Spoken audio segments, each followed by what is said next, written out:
ஒரு வேதனையான விஷயம். அதை நான் இந்த இடத்தில் கூற வேண்டும். 30 ஆண்டு காலமாக தண்ணீரே இல்லாமல் எங்கள் பகுதி மக்கள் மிகவும் வாடிக்கொண்டிருக்கின்றனர். இரு பெரும் ஆளும் அரசுகள் என்று கூறிக்கொண்டு இருக்கும் அவர்கள் தண்ணீரை தராமல் அவர்கள் செய்த சாதனை ஒன்று. எங்கள் மக்களின் வேதனை மட்டும்தான் அவர்கள் செய்த சாதனை. ஏனென்றால் 58 கால்வாயிலிருந்து உட்காருங்க. அதே போல உட்காருங்க.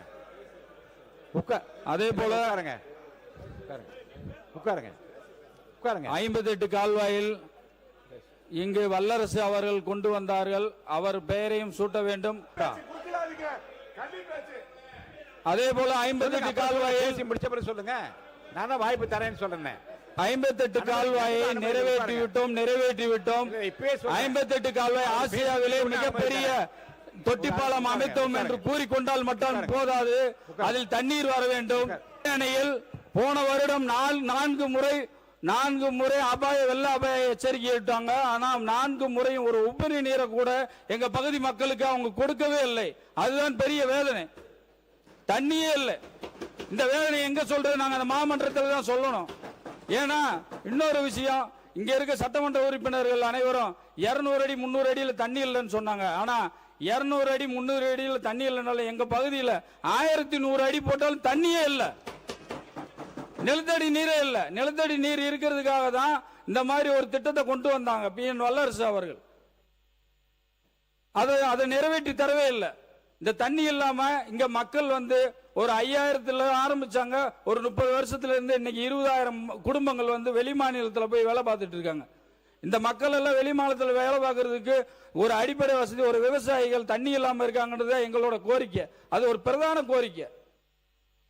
எங்க மக்கள் ரொம்ப வேதனையான விஷயம். ஒரு விஷயத்தை கூட செஞ்சதில்லை. இன்னொரு விஷயம், நல்ல வேலை தமிழக வெற்றி கழக அரசு இந்த தடவை வந்துருச்சு. இல்லைன்னா எங்கள் பகுதியே இந்த மேப்பிலே காணா போயிருக்கும். உசிலம்பட்டி மேப், அந்த மேப்பில் தமிழ்நாடு மேப்பிலே உசிலம்பட்டி காணா போயிருக்கும். எந்த ஒரு நலத்திட்டையும் செய்ததே இல்லை. ஏன்னா நான் இதை சொல்லிதான் ஆகணும். இது பாதிக்கப்பட்ட ஒருத்தர் நானும் ஒருத்தன் தான். பாதிக்கப்பட்ட மக்கள் நானும் ஒருத்தன் தான். அதனாலதான் நான் சொல்றேன். உட்காருங்க. உறுப்பினர் இருங்க. உங்களை மட்டும் நான் பேச அனுமதி. இவ்வளவு பேர் உங்க பின்னாடி இப்படி நின்னா என்ன நியாயம்? யார் கண்ட்ரோல் பண்றது? அப்புறம் யார் அவையை கண்ட்ரோல் பண்ண முடியாமோ? உட்கார சொல்லுங்க. முதல்ல உட்கார சொல்லுங்க. பேரவைத் தலைவர்களே, என்னுடைய சட்டமன்ற உறுப்பினர் செந்தில்குமார் அந்த பகுதியை சேர்ந்தவர். அவ்வளவு சொல்லுங்க. தண்ணீர் பிரச்சனை பற்றி குறிப்பிடுகிறார். தண்ணீர் பிரச்சனை என்பது எப்பொழுதும் இயற்கையாக வருவதுதான். அது ஆட்சியை வச்செல்லாம் கிடையாது. மழை பெய்யலனாக்கா இப்ப தண்ணீர் பிரச்சனை வரதான் செய்யும். அதுல ஒன்றும் மாற்று கருத்து இல்லை. அதே போன்று 400 அடி 800 அடி 1200 அடி அப்படின்னு பார்க்கிற பொழுது ஒரே ஊரில் பார்த்தீங்கன்னா ஒரு இடத்துல 400 அடி போர் போடணும், இன்னொரு இடத்துல 800 அடி போடணும், இன்னொரு 1000 அடி போடணும். இது நேரடியாக ஒரு அரசாங்கத்தின் குற்றச்சாட்டு கூட சொல்ல முடியாது. அது இயற்கை தான். ஆனால் திட்டமிட்டு சென்ற ஆட்சியில் திட்டமிட்டு ஏற்கனவே இருந்த ஆட்சியில் என்று எங்களுடைய ஆட்சியை குறிப்பாக குற்றம் சாட்டுகிறார். அதை பற்றி ஒரு விளக்கம் சொல்லணும். நான் கேட்கிற பொழுது எங்களுடைய சட்டமன்ற உறுப்பினர் அதிக்கணும். நீங்க எக்ஸ்சேஞ்ச் பண்றேன்னு சொல்றீங்க. ஆனாக்கா பேசிய பேச்சு அப்படியே லைவ்ல போயிடுது. நீங்க சொல்லி புரோஜனம் இல்ல. விரைவில் அதை பற்றி ஒரு முடிவு எடுக்கிறோம். அதனால என்னன்னா, அவங்க சொல்லுகிற குற்றச்சாட்டு சொல்லுகிற பொழுது உடனே எங்களை அனுமதிச்சாதான் பதில் சொல்ல முடியும். நீங்க அவர் பின்னால சொல்லுன்றீங்க. அதுக்குள்ள ரீல் கட்டி மேல போயிடுது. ரீல் இது சம்பந்தமாக நம்முடைய செந்தில் பேச அனுமதிங்க. ஏன்னா அந்த பகுதி அவரு தான் தெரியும். அதெல்லாம் உறுப்பினர் செந்தில் இல்ல, அவர் சொல்றாரு உசிலம்பட்டி தொகுதி மேப்பிலே காணாம போயிருந்து சொல்லிட்டு, மதுரை மாவட்டத்தில் அதிக செழிப்போடு இருக்கிற ஏரியா உசிலம்பட்டியும் சோழவந்தான் பகுதி என்பதை நான் இந்த நேரத்தில் குறிப்பிடாது. பள்ளிக்கல்வித்துறை அமைச்சர் வாங்க. மதிப்பிற்குரிய சட்டமன்ற உறுப்பினர் என்னுடைய அருமை தம்பி அவருடைய கன்னி பேச்சை பேசுகிறார். பொதுவாக ஒவ்வொருத்தரும் ஒரு விதமாக தான் பேசுவாங்க. உங்களுக்கு தெரியாதது ஒன்றும் கிடையாது. அந்த பக்கம் கன்னி பேச்சு பேசுறப்ப கூட அந்த அருமை சகோதரர் அன்னைக்கு பேசுகிற பொழுது தன்னுடைய இறுதி பகுதியில் தொகுதி மக்களினுடைய எண்ண ஓட்டங்களை அவர்களினுடைய குரலாக எல்லாத்தையும் சொன்னதை கொண்டு சொல்லும் போது எல்லாமே கேட்பதற்கு இனிப்பாக இருக்காது, சிலது கேட்க கசப்பாக. ஆனா அவர் உரை முடித்த பிறகு அது ஒரு கன்னி பேச்சு, முதல் பேச்சு, குரலற்றவர்களின் குரலாக பேசுகிறார். அவரா சொல்லல, தொகுதி மக்கள் சொன்னதை தான் இங்க அவர் சொல்றாரு. கேட்டுட்டு மூத்த உறுப்பினர்கள் அவர் ஒரு அரை மணி நேரம் அண்ணா அழகா கிரானாலஜிக்கல் ஆர்டர்ல எப்படி வந்து அழகா எப்படி வந்து ஒரு நீர்வளங்கள் துறை, உள்ளாட்சி, பேரூராட்சி, நகராட்சி எல்லா நம்பர்லயும் மனப்பாடம் பண்ணி நம்ம புரட்சி கலைஞர் கேப்டன் மாதிரி கட கட கடன்னு அவ்வளவு நம்பர்ஸ் எல்லாம் மனப்பாடம் அழகா சொன்னார். அப்ப அவருடைய அனுபவத்துல அதெல்லாம் சொல்றாரு. அப்ப இங்கே வரக்கூடிய அந்த புதிய உறுப்பினர் என்பவர் அவருடைய முதல் பேச்சை சொல்கிறவர், அதை பேசி அவர் முடித்த பிறகு கூட அதற்கான பதிலை நம்ம சொல்ல முடியும். கருத்தை கருத்தால் எதிர்கொள்வோம். ஆனா ஒவ்வொரு முறையும் நான் பார்க்கிறேன், சில வார்த்தைகள் இங்க சொன்ன உடனே ஒவ்வாமையில ஒரு மொத்த பேரும் எழுந்து நின்றுகிட்டு உங்களுக்கு எதிராக பேசுவது என்பது ஏற்புடையதல்ல. மாண்பு பள்ளிக்கல்வித்துறை அமைச்சர் அவர்கள் மனப்பாடம் பண்ணாருன்னு மனப்பாடம் மனதில் இருப்பது தளபதியும் கற்று தந்த பாடம்.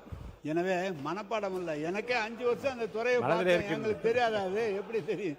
ஏன்னா மனப்பாடம் அல்ல, எங்களுடைய தலைவர்கள் கற்றுத்தந்த செல்வ செழிப்பாக இருக்கிறது சட்டமன்ற உறுப்பினர் அருகில் இருக்கும் சட்டமன்ற உறுப்பினர் தான் சொன்னாங்க.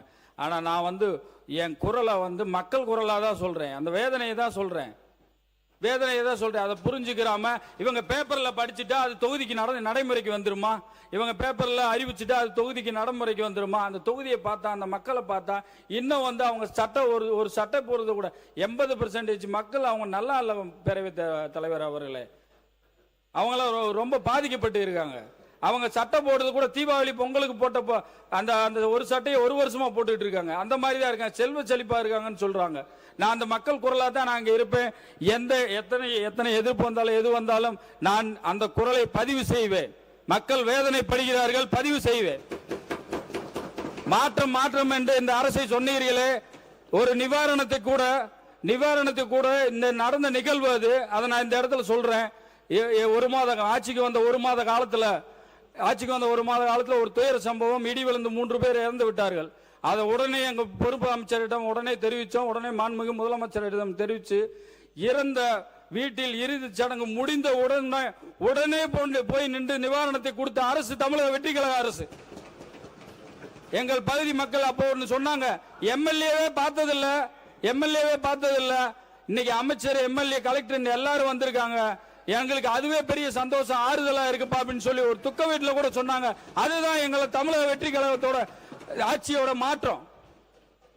அதே போல எங்கள் மக்களின் வந்து வாழ்வாதாரம் ரொம்ப பாதிக்கப்பட்டுதான் இருக்கு, பொருளாதாரம் பாதிக்கப்பட்டிருக்கு. ஏன்னா இந்த அரசுகள் வந்து ஏன்னா கன்னி பேச்ச கூட பேச விட மாட்டாங்க. இங்கேயே இவங்க தான் பேசுவாங்க, வெளியிலேயே அவங்க தான் பேசுவாங்க. அவங்க பெரிய உட்காருங்க, அவங்க அனுபவம் வாய்ந்தவங்களா இருக்கட்டும்.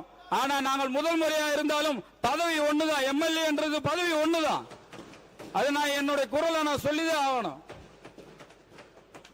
அதே போல எங்கள் பகுதிக்கு சுதந்திர காற்று, மூச்சு காற்றை கொடுத்த, கைரேகை சட்டத்தின் குற்றப்பரம்பரை என்றது மூச்சு காற்றை கொடுத்த, சுவாசத்தை கொடுத்த பசுமன் முத்துராமலிங்க தேவர் அவர்களை நான் போற்றி வணங்குகிறேன். அதே போல உயர்கல்வி, எங்களை போன்றவரை உயர்கல்வி படிக்க வைப்பதற்கு முற்றிலும் அதற்காக போராடியவர் இங்கே முன்னாள் சபாநாயகராகவும் சட்டமன்ற உறுப்பினர் இருந்தார் PK மூக்கிய தேவர் அவர்கள் தான். அவரையும் போற்றி வணங்குவோம்.